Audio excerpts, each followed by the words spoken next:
आपल्या सगळ्यांना माझा नमस्कार. महाशिवरात्रीच्या दिवशी ध्यान का करावे?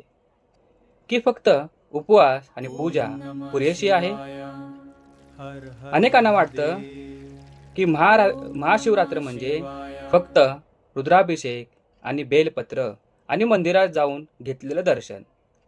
पण खरंच यामागचं पण यामागचं खरं रहस्य खूप खोल आहे. या दिवशी पूर्ण या दिवशी संपूर्ण विश्वात शिवतत्वाची ऊर्जा प्रचंड प्रमाणात सक्रिय असते.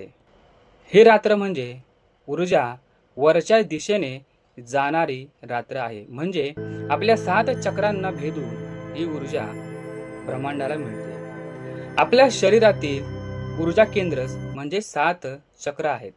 हे 7 चक्र नैसर्गिक प्रमाणे जागृत होण्यास सक्रिय असतात. म्हणूनच या दिवशी ध्यान करणं म्हणजे प्रभावशाली मानले जाते.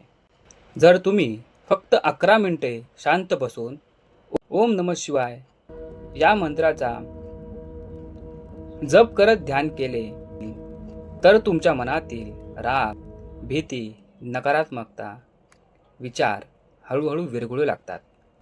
महाशिवरात्र म्हणजे अंधारातून प्रकाशाकडे जाण्याची रात्र आहे. हे रात्र आपल्याला सांगते शिव म्हणजे विनाश नाही, तर अहंकाराचा विनाश आहे, आत्मजागृतीचा आरंभ आहे.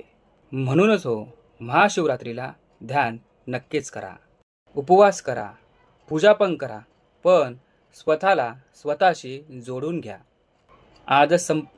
आजच संकल्प करा, ह्या महाशिवरात्रीला मी माझ्या आतला शिवाला जागवणार आहे. हर हर महादेव. कमेंट आणि सबस्क्राईब जरूर करा आणि कमेंट बॉक्समध्ये ओम नमः शिवाय ओम बोला. सगळ्यांचं भलं हो दे, कल्याण हो दे. धन्यवाद. थँक्यू.